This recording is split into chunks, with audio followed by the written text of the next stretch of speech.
How to remove TurboTax live. Hi guys, welcome to our channel. Let's begin. In this video, I will guide you on how to remove TurboTax live. Now, if you started in TurboTax live, you can clear your return and start over as long as you haven't paid yet.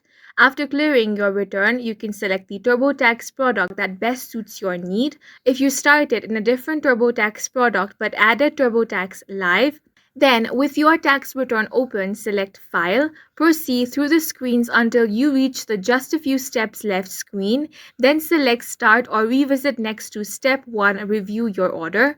On the summary screen, select Downgrade. If you don't see Downgrade or already use the Tax Expert feature, you can clear your return and start over as long as you haven't paid yet. After clearing your return, you can select the TurboTax product that best suits your need. If you want to receive help from a tax expert, you will need to use TurboTax Live. And that's it for this video. If you found it helpful, please make sure to hit the like button and subscribe for more videos like this.